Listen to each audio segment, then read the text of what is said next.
Salve amigos, eu sou o professor Hermar Segundo e esse é o seu canal Enferodonto, aulas descomplicadas em enfermagem e odontologia. Quero agradecer aqui de coração as inscrições de cada um de vocês e também os elogios, as críticas e sugestões. Se você não é inscrito no nosso canal, peço por favor que você se inscreva e se gostar desse conteúdo, por favor, compartilhe, né? Maximize aí que isso leve a mais e mais estudantes que estejam se preparando para provas de concursos públicos. Oportunamente, a gente também faz a propaganda do nosso preparatório para concursos públicos na área da enfermagem, nível médio superior, comigo, professor Hermar Segundo. A gente trabalha as disciplinas de SUS, legislação em enfermagem e também conhecimentos gerais, além dos nossos simulados em bancas específicas, estudos direcionados. Então, todo mês tem uma programação diferente, com o nosso preparatório para concursos. As aulas são online, também temos aulas gravadas e um preço que cabe aí, ó, no seu bolso. Vamos dar continuidade aqui a uma série de aulas, né? E eu já recebi alguns elogios com relação a essa nossa atividade de estar comentando sobre questões de bancas específicas, e chegou o momento da gente conversar um pouquinho sobre o Instituto Darwin. Essa banca é uma banca pernambucana com sede em Olinda, que vem trabalhando muitos concursos, não só no estado do Pernambuco, mas Ceará, Rio Grande do Norte e Paraíba. Então vem com a gente conhecer mais um pouquinho sobre a banca Instituto Darwin, né? Então você tem aqui a localização dela na cidade de Olinda, Pernambuco. Nós temos como perfil de assuntos cobrados nesse exame, né, da banca Instituto Darwin, para nível fundamental. Geralmente se cobra o que? Conhecimentos de língua portuguesa, e sai até um pouquinho do padrão, né? Que geralmente a gente encontra as bancas trabalhando 10 questões de língua portuguesa, você tem aqui 12 questões e é muito bem distribuída em, claro, a norma gramatical padrão do Brasil, a norma oficial e também interpretações de texto. Traz aqui, ó, raciocínio lógico, e aí a gente destaca muito as operações com frações, as operações com conjuntos e, claro, as 4 operações, além da dinâmica das tabelas verdades, e depois conhecimentos específicos do cargo ao qual minha amiga, meu amigo esteja realizando o concurso. Já para o nível médio e superior, além de língua portuguesa, de raciocínio lógico e dos conhecimentos específicos,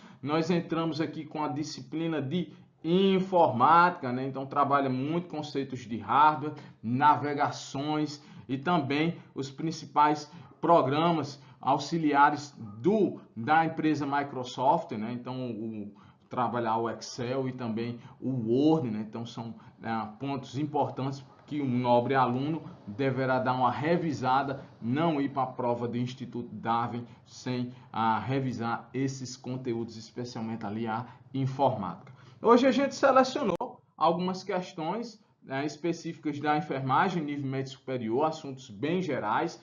Esses assuntos já foram trabalhados no nosso preparatório para concursos públicos, então nossos alunos eles já estão estudando esses temas em especial, e eu fiquei feliz porque é justamente uma temática cobrada aí pela banca Instituto Darwin. Significa que a gente está no caminho certo na maioria dos concursos públicos, trazendo aí um edital, um cronograma de estudos enxugado, objetivo e direcionado. Então, nossa primeira questão, gente, diz assim, ó: a prefeitura de Santa Cruz do Capibaribe, né, Pernambuco, é uma cidade muito destacada no estado do Pernambuco, né, a cidade de Santa Cruz, celeiro ali de ciclistas renomados em todo o Brasil. E aí diz o seguinte: a biossegurança desempenha um papel fundamental na prática da enfermagem, garantindo a segurança tanto dos profissionais de saúde quanto a dos pacientes.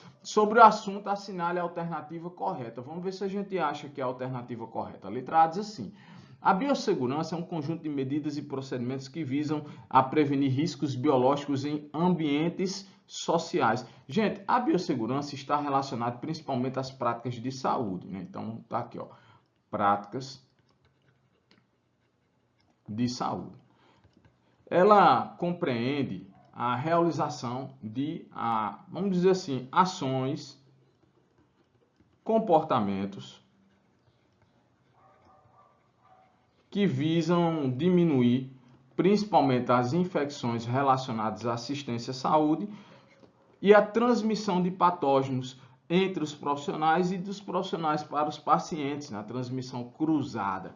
Então, a biossegurança ela compreende ações que vão desde as medidas padrões, né? Então está aqui os conceitos padrões, como por exemplo, uso de luvas, higienização das mãos, uso de máscara, até as precauções específicas, né? Quando a gente pensa em precauções específicas, nós pensamos nos micro-organismos que são transmitidos pela via aérea, e aí quando nós temos a via aérea, a gente destaca os micro-organismos que são transmitidos por gotículas, por exemplo, a hanseníase, e também por aerosóis, né? Então, ó, por exemplo, a tuberculose. Isso vai orientar a utilização de protocolos ou ações específicas, como por exemplo, os profissionais de saúde utilizarem a máscara N95 na transmissão por via aerosol e fazer o controle da fonte com o paciente suspeito daquela doença transmissível com o uso de máscara cirúrgica. Já para as gotículas, a utilização apenas de máscara cirúrgica, além dos equipamentos de proteção coletiva, né? Como por exemplo o quarto privativo, a presença de pia para a higienização das mãos interno no quarto, a pressão positiva para evitar que o ar contaminado saia desse quarto privativo. Então são arranjos, são comportamentos e são padronizações que visam justamente a redução da transmissão de doenças. Então, as proteções específicas, a gente destacou aqui uma das proteções que é a via aérea, mas também nós temos as proteções por contato, né? Principalmente aí corpo a corpo, com secreções ou regiões contaminadas e claro, os organismos multiresistentes, né? Então, tudo isso é biossegurança, isso a gente trabalha no nosso preparatório para concurso, e a letra A está incorreta porque não é específico para ambientes sociais, e sim para ambientes de saúde. A gente já começa aqui estabelecendo a letra A como um item que não satisfaz a pergunta do enunciado. A letra B diz assim: biossegurança é essencial para a disseminação de doenças infecciosas. Aí é absurdo, né? Então não é a disseminação e sim a redução da transmissão, né? Da transmissibilidade, né? Então, incorreto. A letra C diz assim, galera: a biossegurança engloba uma variedade de aspectos, incluindo higiene das mãos, uso adequado de equipamentos de proteção individual. Isso aí ficou muito evidente no tempo da pandemia, quando se utilizava ali 3 máscaras cirúrgicas. O pessoal até brincava, né, com os equipamentos, fazendo memes, fazendo palhaçadas. E, claro, a gente destaca aqui a necessidade do uso correto, por senão isso também vai ser uma fonte de infecção para o profissional, né? O uso inadequado do equipamento, né? E, claro, o manejo dos resíduos biológicos, aquilo que é produzido em decorrente das ações e assistências de saúde. Então, ó, a letra C está bem alinhado aí com o que se pergunta com relação à biossegurança em um contexto geral. Vamos ver o que é que diz a letra D. A biossegurança desempenha um papel fundamental na prática da enfermagem, garantindo a segurança apenas para os profissionais de saúde. Lembre, gente, biossegurança envolve não só profissionais, mas também os pacientes, todas as pessoas que estão relacionadas ao cuidado de forma geral. Então, a letra D também está incorreta. Nossa primeira questão tem como gabarito a letra C. Vamos a mais uma questão. Nossa segunda questão diz assim, ó: as doenças sexualmente transmissíveis, e ela traz aqui até uma nomenclatura incorreta, né? Então, hoje nós utilizamos a expressão infecções sexualmente transmissíveis. Então, atenção, Instituto Darwin, atenção, certo? Por que, segundo? Porque essa mudança de nomenclatura? Eles entendem que o conceito de doença está relacionada à existência de sinais e sintomas evidentes, ao passo que o conceito de infecções engloba não só a condição sintomática, mas também a condição assintomática.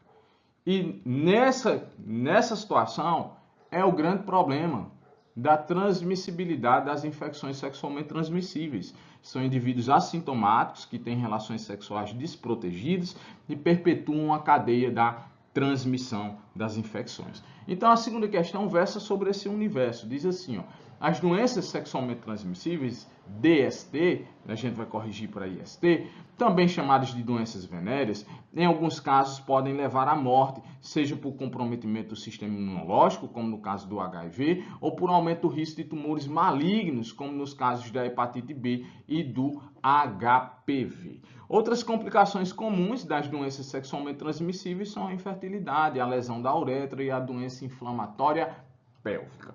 Assinale alternativo que não representa uma DST. Então, assim, quando a gente está estudando o assunto DST, a gente estabelece o seguinte: sintomas ou sinais sentinelas, né? Então, bolhas, feridas, aí a gente bota aqui úlceras, corrimento, verruga. Tudo isso, principalmente na região gênito e anal, né, é sintoma, é sinal clínico para que se investigue infecções sexualmente transmissíveis. Porém, a literatura, principalmente com relação a infecções que causam as chamadas vulvovaginites, elas destacam duas situações. Uma que é uma infecção sexualmente propriamente dita, causada por um protozoário, e nós estamos falando da tricomoníase, e duas situações que são consideradas de origem endógena. Por isso que a maioria dos protocolos hoje não considera uma infecção sexualmente transmissível.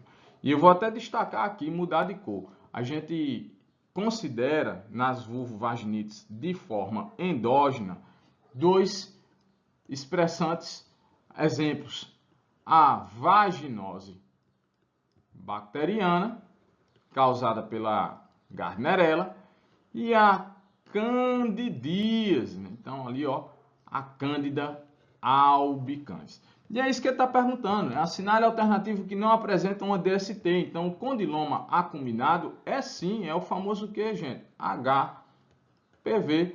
O linfogranuloma venéreo, né? Ele forma o que nós chamamos de bulbão, né? Então, ele começa com a lesão ulcerosa que diminui rapidamente, desaparece e causa um quadro de linfangite, né? Então um edema dali de uma região linfática, especialmente ali nas regiões da virilha, nos homens, né? Isso vai causar dor, um processo de tumefação e até drenagem de conteúdo purulento através de fistulização. E a gente trabalha muito cada um desses agentes etiológicos, cada uma dessas doenças separadamente, quando nós estamos estudando lá no nosso preparatório o protocolo de infecções sexualmente transmissíveis.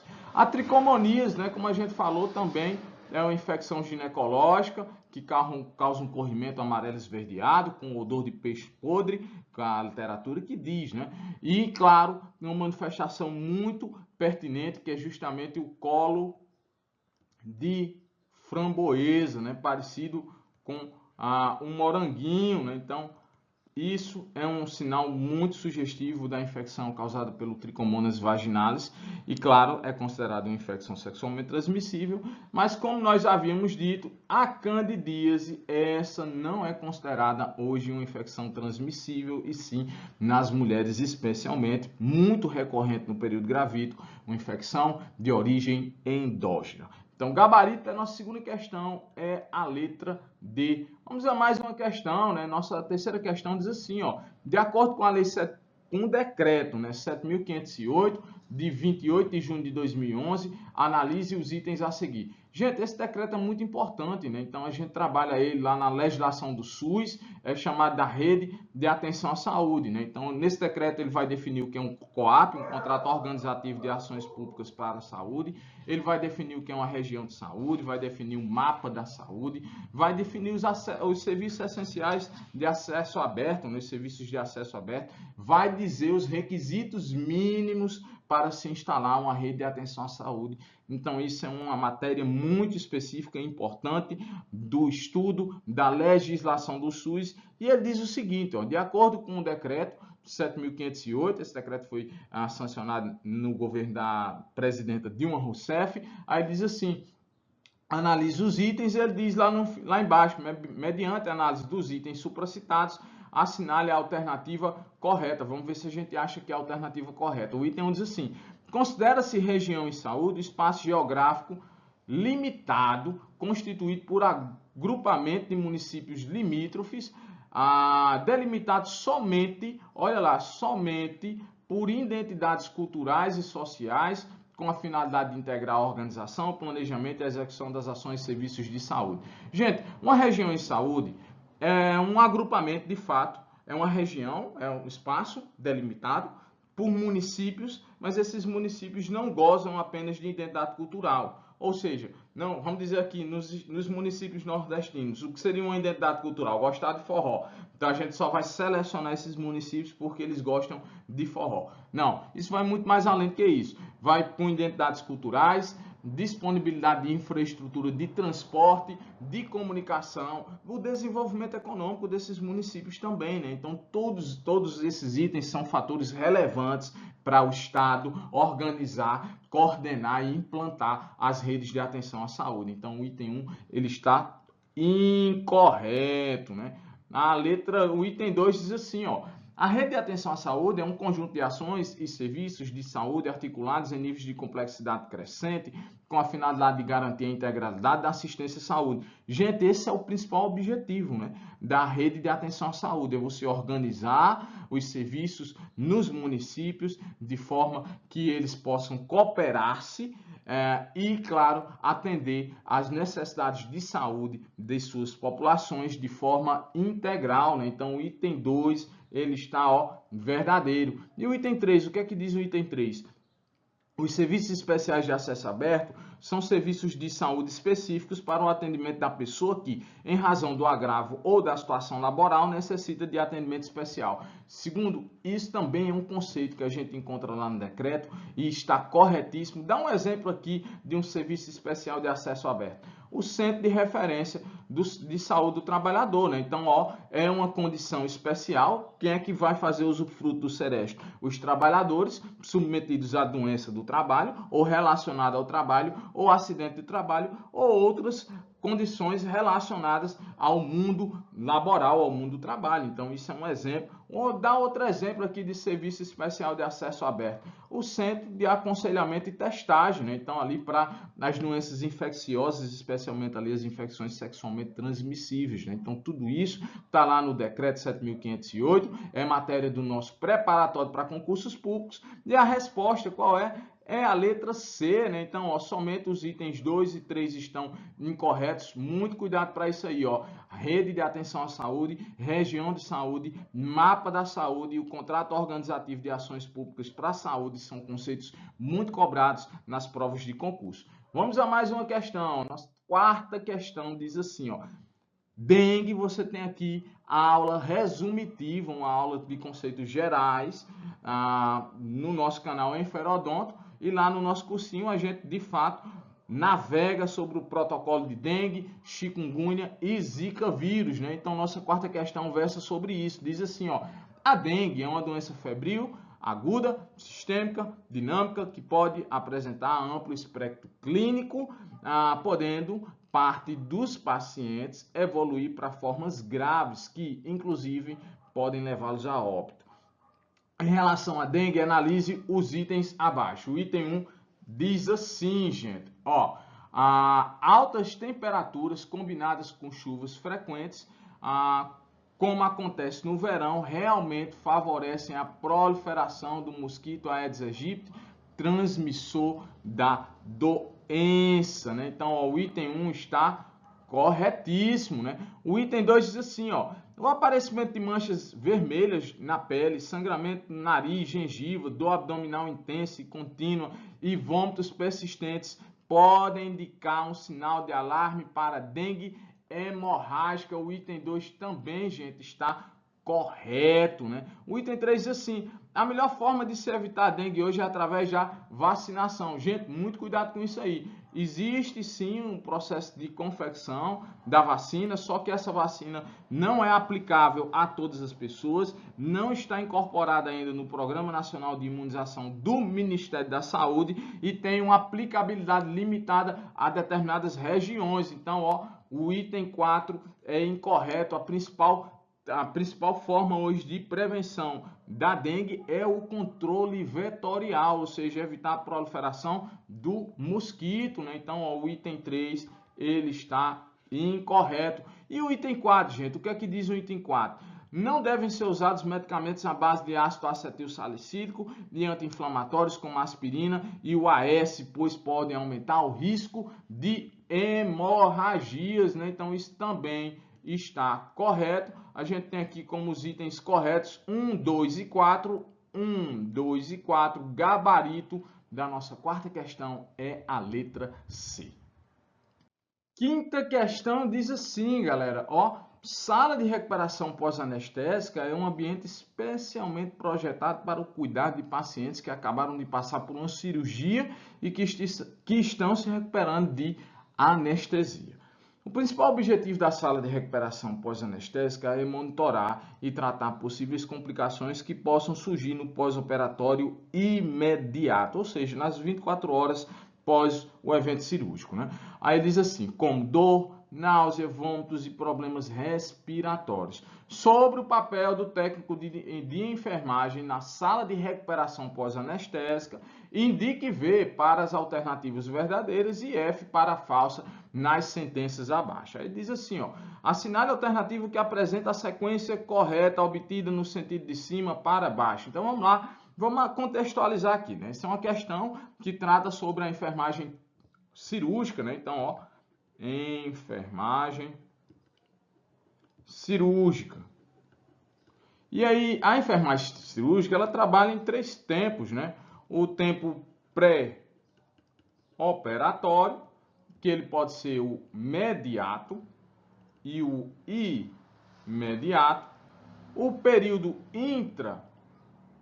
intraoperatório e o período pós-operatório, que ele pode ser também o imediato, que é nessa questão que está falando, né, às 24 horas, e também pode ser, ó, a partir do segundo dia, né, do segundo até o 15º dia, que a gente chama isso de período mediato pós-operatório. Então, a sistematização da assistência de enfermagem cirúrgica, né, a assistência perioperatória, ela versa sobre muitos cuidados, né, desde o preparo do paciente, os cuidados com a cirurgia segura, entre outros elementos, e a gente navega sobre esse assunto, que é um assunto muito extenso, e claro, é cobrado nas principais provas de concurso e não poderia deixar de fazer parte do nosso preparatório para concursos públicos, né? Então a gente trabalha muito a enfermagem cirúrgica e essa questão versa sobre um cuidado que é justamente pós-anestésico, pós-procedimento cirúrgico, que é justamente a sala de recuperação pós-anestésica, que ela tem como uma das finalidades o que? Estabilizar, acompanhar o paciente, verificando seus sinais vitais, inicialmente na primeira hora a cada 15 minutos, na segunda hora a cada 30 minutos, a partir da terceira hora poderá ser verificado os sinais vitais a cada 60 minutos, também verificar a diurese do paciente, condições da ferida operatória, a nível de consciência dessa pessoa, né? Então, o restabelecimento das funções vitais e também da função cognitiva, da consciência da pessoa. Tudo isso é objeto muito íntimo da sala de recuperação pós-anestésica, e dentro desse universo vamos ver aqui o que é que está certo e o que é que está errado. No item 1 diz assim, ó, o técnico de enfermagem é responsável por auxiliar o enfermeiro na monitorização dos sinais vitais dos pacientes, incluindo pressão arterial, frequência cardíaca, frequência respiratória e saturação de oxigênio no sangue. Está verdadeiro, né? Inclusive aqui no nosso canal Inferodonto nós temos aula de revisão sobre sinais vitais. No item 2 diz assim, ó, o técnico de enfermagem deve auxiliar o enfermeiro no cuidado com as feridas, incluindo a troca de curativos e observar na verdade aqui era para ser escrito sítio de incisão, né, para detectar sinais de infecção e outros problemas, né? Então, ó, isso também está verdadeiro. O item 3 diz assim, o técnico de enfermagem deve realizar medidas de higiene, ajudando na limpeza e troca de roupas de cama e outros itens utilizados pelo paciente, né? Então, isso também é um cuidado pertinente. E o item 4 diz assim, o técnico de enfermagem é responsável por monitorar os níveis de fluidos e eletrólitos dos pacientes, realizando ajustes na administração de líquidos e eletrólitos, conforme necessário, para evitar desidratação e outras complicações relacionadas. E aí, galera, o que você acha desse item, né?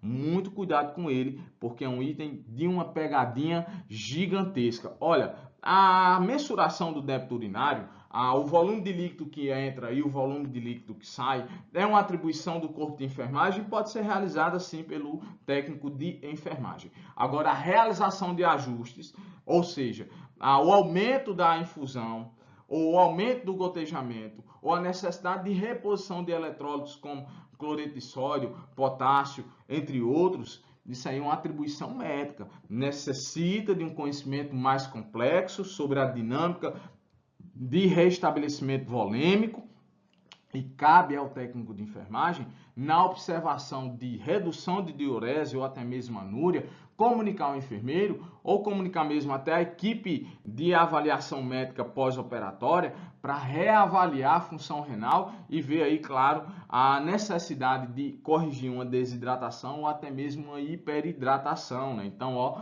o item 4 está incorreto, uma pegadinha muito capciosa aí da banca Instituto Darwin, né? Então, ó, o gabarito da nossa quinta questão é a letra A. Vamos à nossa sexta questão, diz assim, ó, um assunto que também a gente trabalha no nosso preparatório para concursos públicos, choques, choque hipovolêmico, cardiogênico, séptico, choque neurogênico. Então diz assim, ó, o técnico de enfermagem chega à beira do leito de um paciente do sexo masculino, 68 anos, que foi submetido a cirurgia de grande porte, apresentando o seguinte quadro clínico. Diz lá, estado mental alterado, turgor cutâneo diminuído, a pressão arterial e hipotensão, né? Além de que taquicardia e diminuição do débito urinário, né? Então ele está lá na sala de recuperação pós-anestésica com todas essas sintomatologias, né?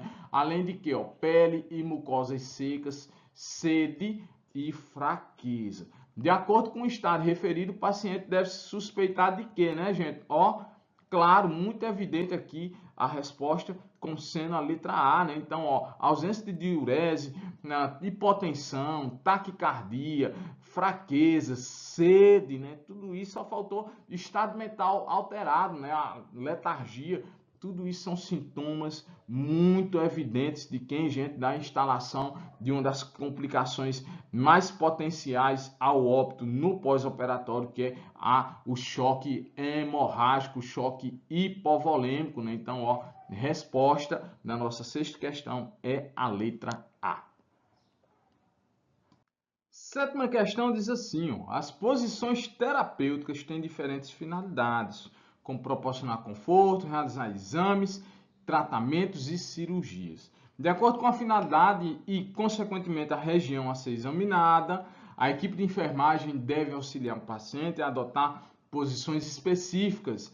Analise a posição mostrada na figura abaixo, muito utilizada em cirurgias oftalmológicas e de cabeça e pescoço, né? Porque o paciente fica aqui, ó, num plano inclinado, né? Então você tem aí uma angulação melhor para a realização dos procedimentos pela equipe cirúrgica, né? Então, ó, para facilitar a respiração e prevenir também broncoaspiração de vômitos, né? Então, a figura acima representa que posição, né?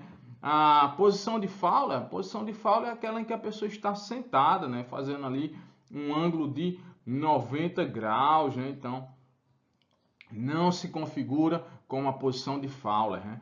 A posição de Kresge, também chamada de posição jackknife, é uma posição utilizada para cirurgias proctológicas ou da região perianal, né? Em que a pessoa vai ficar mais ou menos nessa posição, com os membros inferiores abaixo do plano e, claro, a delimitação aqui para a região sacrococcígea perianal, né? Então, essa é a famosa posição de Kresge, né? Então, também não satisfaz a nossa questão. A posição de Sims é uma posição de decúbito lateral esquerda, em que há flexionamento dos membros inferiores. Então, o paciente está deitado sobre a superfície, decúbito lateral esquerdo, e com uma leve flexão dos membros inferiores, permitindo assim também um acesso à região perianal. Então, a resposta que melhor satisfaz e que evidentemente é justamente a posição mostrada na figura é a posição de Trendelenburg. E você tem aula aqui no nosso canal Inferodonto, aulas descomplicadas em enfermagem e odontologia sobre posições cirúrgicas, na nossa revisão sobre fundamentos de enfermagem. Vamos avançar um pouco mais. Nossa 8ª questão, gente, diz assim, ó: em relação às medidas de biossegurança para os profissionais de enfermagem, assinale a alternativa errada. Vamos ver se a gente acha aqui a alternativa incorreta. A letra A diz assim: o uso de luvas não substitui o processo de lavagem das mãos, o que deve ocorrer no mínimo antes e depois do uso das mesmas. Está correto, né? Então, nós estamos em busca da alternativa errada. A utilização de luvas não substitui o processo de lavagem das mãos. Isso aí é uma recomendação clássica nas medidas de biossegurança. Letra B diz assim: todos os trabalhadores com possibilidade de exposição a agentes biológicos devem utilizar vestimenta de trabalho adequada e em condições de conforto, né? Isso é uma norma que está na NR 32, que trata justamente das condições para a prestação de serviços na área da saúde. O item 2, a letra B, também está corretinha. A letra C diz assim: os trabalhadores que utilizam objetos perfuro-cortantes devem ser responsáveis pelo seu descarte. Ou seja, você não vai entregar ao outro trabalhador uma agulha, uma tesoura, um instrumento perfuro-cortante. O próprio profissional gerador do resíduo é quem vai ali fazer o descarte na fonte de acondicionamento, que é justamente a caixa perfuro-cortante. Então, a letra C também está correta. Só faltou a letra D, né, que diz assim: a higienização de vestimentos utilizados nos centros cirúrgicos e obstétricos, serviço de tratamento intensivo, unidades de pacientes com doença infecto-contagiosa e quando houver contato direto da vestimenta com material orgânico, ou seja, contaminação da sua roupa, deve ser de responsabilidade do profissional de enfermagem. Claro que não, né? Então, a norma vigente, a NR 32, estabelece que isso é um dever do proprietário do estabelecimento de saúde, né? Então é a sua empresa, é sua instituição que vai fazer a desinfecção, que vai fazer a lavagem, que vai contratar um serviço para justamente fazer esse procedimento de limpeza, desinfecção, descontaminação, acondicionamento e distribuição desses materiais. Então isso aqui é uma atribuição do empregador e não do profissional, do empregado, especificamente aí do profissional de enfermagem. Então, ó, o gabarito da nossa 8ª questão é a letra D. Vamos a mais uma. A 9ª questão diz assim, ó: o processo de enfermagem organiza-se em 5 etapas interrelacionadas, interdependentes, recorrentes e cíclicas. Sobre o processo de enfermagem, assinale a alternativa correta, que apresenta a etapa, aqui a avaliação dos resultados. Olha aqui a característica que define, viu?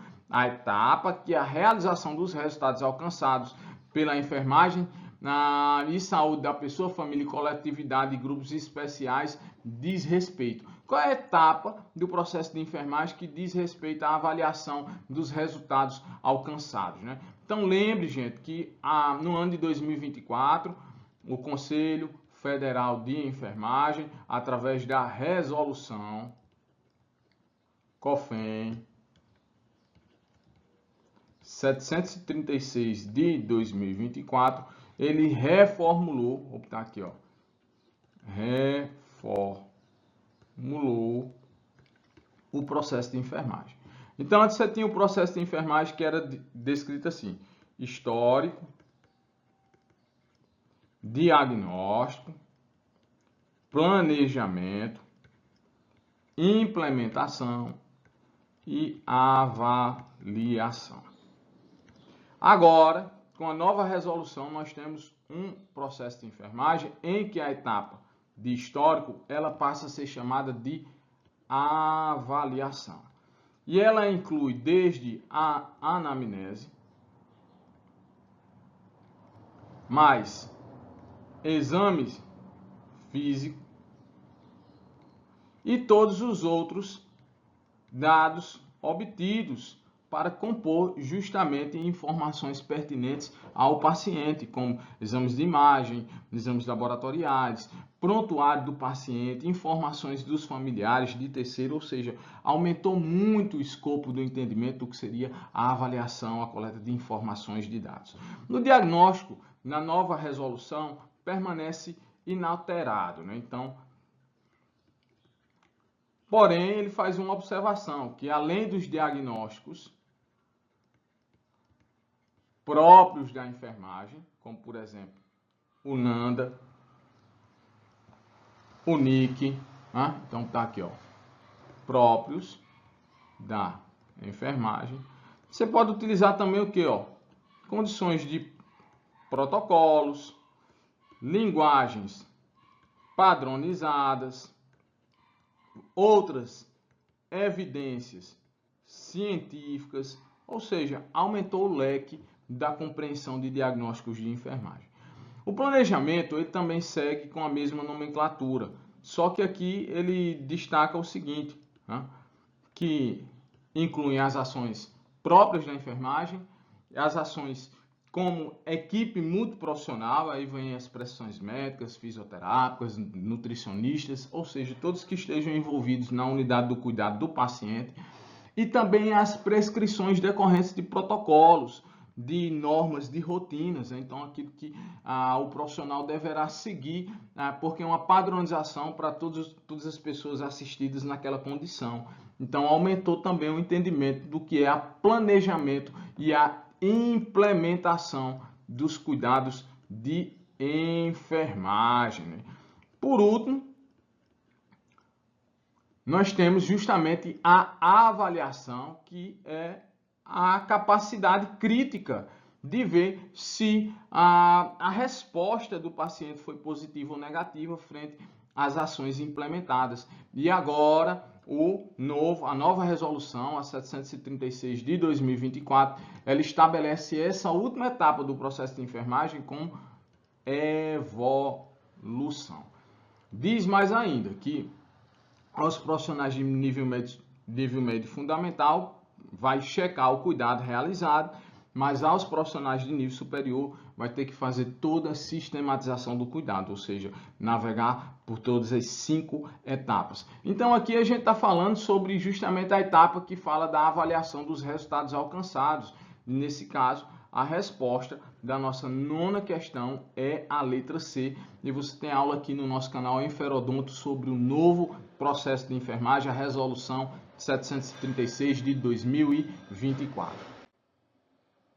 10ª questão, gente. A 10ª questão diz assim, ó: A lista de verificação de segurança cirúrgica da Organização Mundial de Saúde tem como objetivo reduzir o risco de incidentes cirúrgicos, contribuindo para a melhoria da qualidade da assistência cirúrgica. Mais um conteúdo sobre enfermagem perioperatória. Aí diz assim, o checklist deve ser aplicado em 3 fases, né? Então, a primeira fase é essa, antes que a pessoa receba o procedimento anestésico, né? Então, ó, antes da indução.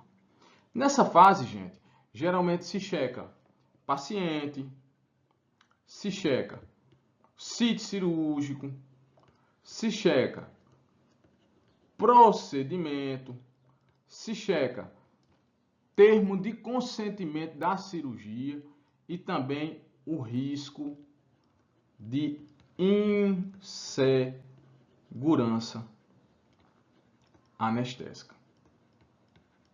Então, são cuidados que se fazem antes que o paciente receba propriamente dita anestesia geral, a sedação, a anestesia local, a regional, por aí vai. Aí diz mais assim, ó, antes também da incisão cirúrgica, antes que o paciente seja cortado, né? Então, ó, antes da incisão. Então, lá, novamente se checa o paciente certo, a demarcação de lateralidade, o procedimento que será realizado e uma coisa muito importante, a apresentação da equipe, a pausa cirúrgica para que os profissionais se apresentem, digam seus nomes e suas funções, além de, claro, outros cuidados, como checar o monitor mútuo paramétrico, checar a esterilização dos materiais a serem utilizados, a oximetria de pulso e os padrões vitais do paciente, entre outras ações. Por último, temos aqui antes do paciente sair da sala de cirurgia. Então, esse também é outro cuidado realizado no protocolo de cirurgias seguras e a gente trabalha isso no nosso cursinho preparatório. Então, antes de sair da sala de operações. E um cuidado muito importante antes de sair da sala de operações é checar o procedimento correto, né? Se foi feito realmente o procedimento a qual ele iria se submeter. Além disso, ó, contagem de quê, segundo? Agulhas, compressas, instrumentais, materiais, para quê, segundo? Para evitar que seja esquecido no corpo do paciente e gera uma complicação pós-cirúrgica, e são eventos que são citados, que aconteceram, que acontecem. Por isso que a Organização Mundial de Saúde, ela trouxe em 2004 e o Ministério da Saúde incorporou em 2013 ao protocolo de cirurgia segura, porque cirurgias seguras salvam vidas. Aí diz assim, ó, considerando as alternativas a seguir, assinale a que corresponde corretamente à verificação antes da incisão cirúrgica, né? Então, a questão aqui delimita ao segundo momento de verificação da cirurgia segura. Então, a letra A diz assim, concluir a contagem dos instrumentos, compressas e agulhas. Gente, isso aqui é realizado no terceiro momento. A letra B diz assim, ó, confirmar visualmente o sítio cirúrgico correto e sua demarcação. Gente, isso aqui é feito antes de realizar a indução anestésica. A letra C diz assim, ó, confirmar a apresentação de cada membro da equipe pelo nome e função. Justamente aqui é a resposta à nossa questão. Isso é um cuidado realizado antes da incisão cirúrgica. Isso é chamado de pausa cirúrgica. A letra D diz assim, ó, confirmar o consentimento para cirurgia e anestesia. Gente, isso aqui também é um cuidado realizado no primeiro momento antes da indução anestésica. Então, o gabarito da nossa 10ª questão é a letra C. Vamos a mais uma questão. A 11ª questão diz assim, ó, você tem a aula de revisão sobre feridas, sobre queimaduras aqui no nosso canal Endoferodonto, e diz assim, a regra de Wallace, né, a regra dos 9, denominada regra dos 9, corresponde a uma forma utilizada para classificar queimaduras em relação à superfície corporal. Um paciente de 23 anos com queimaduras de primeiro grau, gente, queimadura de primeiro grau não entra na regra dos 9, então você não vai contar a queimadura de primeiro grau, só de segundo grau em diante. Ele diz assim, ó, queimadura de primeiro grau nos membros inferiores. Vamos desenhar aqui um bonequinho. Aqui é 9%, aqui você tem o quê? 18% na região anterior e 18% na região posterior. Aqui você tem um membro superior com 9%, outro membro superior com 9%. Você tem aqui a região perianal com 1% e você tem aqui os membros inferiores, cada um contabilizando 18%. Essa é a famosa regra dos 9. Não vale aqui, ó, queimaduras de primeiro grau. Então não entra queimadura de primeiro grau. Aí diz o seguinte, ele apresentou queimadura de primeiro grau nos membros inferiores, né? Então nessa região aqui a gente não vai contabilizar, não entra para a regra dos 9. Aí diz assim, além de queimaduras de segundo grau nos membros superiores. Então, ó, nos dois membros, né? Vamos considerar aqui toda a extensão do membro, tanto a região anterior quanto posterior. Então, muito cuidado, porque às vezes ele diz assim, só queimou a região anterior do membro superior esquerdo, então só a região da frente do braço esquerdo. Então, não é 9%, é 4,5%. Então, muito cuidado com essas pegadinhas de concurso. Felizmente aqui ela não foi muito além, não foi muito capciosa, né? Então, você tem aqui queimaduras dos membros superiores, os dois. Então, ó, 9 com 9 dá o quê? 18, né? E ele diz mais aqui também, ó, cabeça e pescoço, né? Então, ó, mais 9%. 8 com 9, 17. A1, 1 e 1, 2. Então, ó, ele diz assim, de acordo com a regra de Wallace, ele apresenta quanto de superfície corporal queimada? Resposta, né, gente? Letra A, 27% de superfície corporal queimada. E aqui a gente já tem um paciente, aliás, um paciente grave, né? Quando você tem aqui, ó, menos de 10%, é uma condição leve para avaliação do risco de choques e complicações relacionadas à queimadura. De 10 a 20% de superfície corporal queimada, a gente já tem aqui um risco mais moderado. E aqui, ó, quando você tem mais de 20% de superfície corporal queimada, você tem aqui um risco elevado, aí a gente já chama de grande queimado. Médio queimado, pequeno queimado, médio queimado e grande queimado. Então aqui nessa condição esse paciente é considerado como um grande queimado e ele deverá ser transferido para uma unidade responsável aí em reabilitação por queimaduras, né? Então ali uma comissão de pele, uma equipe de pele. Gabarito da nossa 11ª questão é a letra A. Com relação à 12ª questão, você tem aula aqui no canal Enferodonto sobre contenção mecânica de pacientes, a resolução 427 de 2012, e diz assim, ó, nos termos da resolução COFEN 427, que normatiza os procedimentos de enfermagem no emprego de contenção mecânica, assinale a alternativa correta. A letra A diz assim, os profissionais de enfermagem excetuando-se em situações de urgência e emergência, quando ele diz assim, profissionais de enfermagem, entenda as 3 categorias, né? Nível fundamental, médio e superior.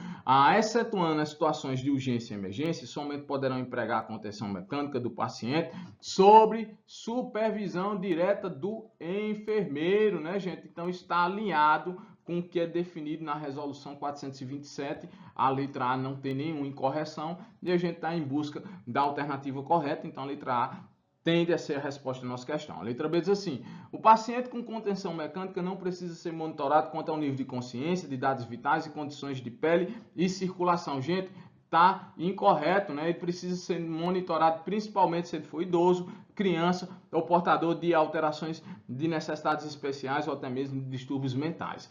Letra C diz assim, é permitido o emprego de contenção mecânica de pacientes com o propósito de disciplina. Gente, está incorreto, né? Não pode se aplicar a contenção mecânica com função disciplinar, punitiva ou de coerção, né? Isso aí é um crime de tortura, né? Então o profissional vai responder por esse crime inafiançável e claro do Código Penal. A letra D diz assim, o monitoramento de contenção mecânica deve ser realizado no mínimo 5 vezes ao decorrer do dia, né? Então, a contenção mecânica é uma utilização de último recurso e o monitoramento ele deve ser contínuo, né? Então,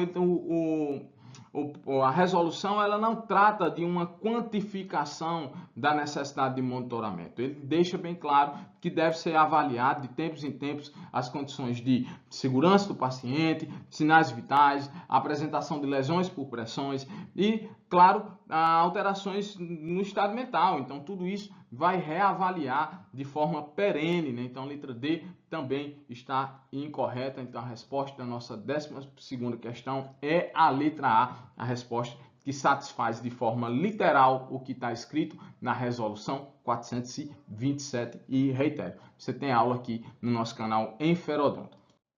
13ª questão diz assim, ó, de acordo com a Lei 8.080, a Lei Orgânica da Saúde, né? Então isso é uma importante legislação do SUS, aí diz assim, do subsistema de atendimento e internação domiciliar, está lá no artigo 19º, né? Então é um artigo muito importante da Lei Orgânica da Saúde. Esse artigo 19º, ele fala da Comissão de Incorporação de Tecnologias no SUS, fala do direito da mulher ao acompanhante, fala da internação domiciliar, fala também do subsistema de atenção à saúde indígena. Então, é muito material, muito importante estudar o artigo 19 da Lei 8.080. Aí ele diz assim, com relação ao subsistema de atendimento e internação domiciliar, é falso afirmar. Vamos ver aqui, procurar aqui a alternativa incorreta. A letra A diz assim, são estabelecidos no Sistema Único de Saúde o atendimento domiciliar e a internação domiciliar. Isso é verdadeiro. A letra B diz assim, na modalidade de atendimento e internação domiciliares, incluem-se principalmente os procedimentos médicos, de enfermagem, fisioterapêuticos, psicológicos e de assistência social, entre outros, necessários ao cuidado integral do paciente em seu domicílio. Isso também, gente, tá verdadeiro. A letra C diz assim, o atendimento e a internação domiciliares serão realizados por equipes multiprofissionais que atuarão nos níveis de medicina preventiva, terapêutica e reabilitatória, bem fiel ao texto da Lei 8.080. A letra D diz assim, ó, o atendimento e a internação domiciliares só poderão ser realizados por indicação médica, está verdadeiro, com expressa concordância do paciente e de sua família. Bem, só restou a letra E, então, como resposta à questão, vamos ver o que é que diz a letra E. As visitas devem ser preferencialmente de forma bimestral, ou seja, a cada 2 meses ou conforme a avaliação médica. Gente, não existe disposição com relação a visitas no artigo 19 do capítulo 6 da Lei 8.080. Ele não fala sobre visitação. Então, essa é a resposta da nossa questão, né? Então, o gabarito da nossa 13ª questão é a letra E. Vamos à nossa 14ª questão, que fala sobre SUS constitucional.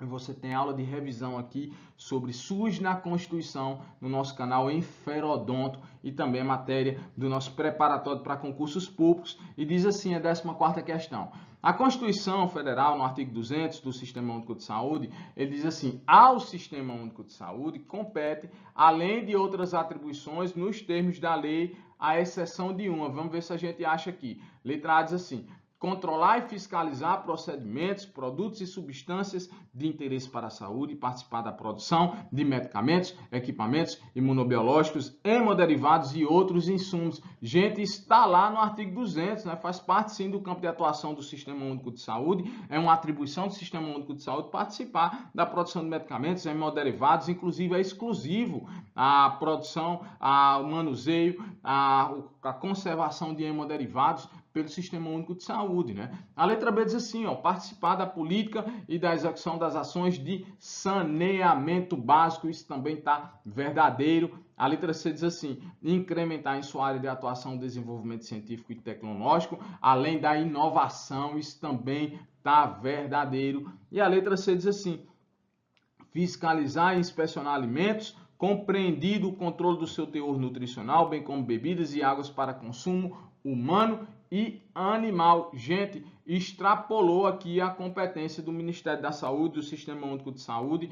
Ele não fala no artigo 200 da Constituição sobre a saúde animal, e sim os alimentos, e claro, com relação ao teor nutricional, alimentos, bebidas e água para consumo humano, né? Então, ó, muito cuidado com isso aí. Gabarito da nossa 14ª questão é a letra D. A letra E ainda diz assim: participar do controle e da fiscalização da produção, transporte, guarda e utilização de substâncias e produtos psicoativos, tóxicos e radioativos. Isso também é uma atribuição do SUS, né? Então, tá verdadeiro a letra E. O gabarito da nossa 14ª questão é, de fato, a letra D. Vamos à nossa última questão. A nossa última questão diz assim: é a mais comum das DST. Voltou a falar, né? Instituto da DST, anote aí a correção IST. Também conhecido como blenorragia, pingadeira, esquentamento. Nas mulheres, a doença atinge principalmente o colo do útero. Gente, com base nessa sinonímia, vamos dizer assim, cultural ou social, ele está querendo saber qual o agente etiológico. O cancro mole é o Haemophilus ducrae, né? Então causa uma lesão ulcerosa mole com tecido de granulação. A clamídia trachomatis, ela provoca uma vaginose e cervicite nas mulheres, né?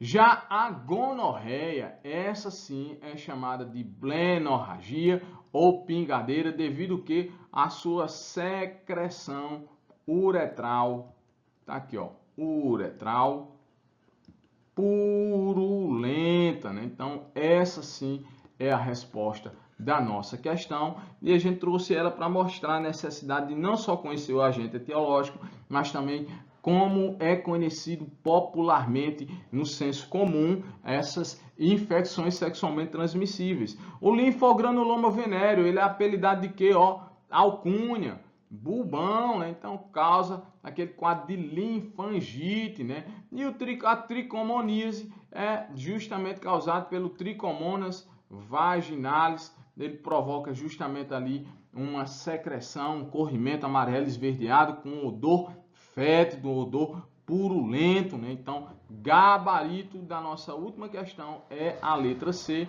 E a gente hoje buscou trazer questões selecionadas da banca Instituto Darwin, uma banca pernambucana, com sede em Olinda, e claro, nós contextualizamos aqui em questões específicas de nível médio, nível superior, já vimos assuntos relevantes aí que essa banca traz. Esse é o seu canal Enferodonto, aulas descomplicadas em enfermagem e odontologia. Esse é o nosso preparatório para concursos públicos. Se o senhor gostou do nosso conteúdo, por favor, se inscreva e, se for o caso, compartilhe para ajudar mais e mais alunos que irão submeter aí a provas de concursos públicos, especialmente na área da enfermagem. Um forte abraço e bons estudos!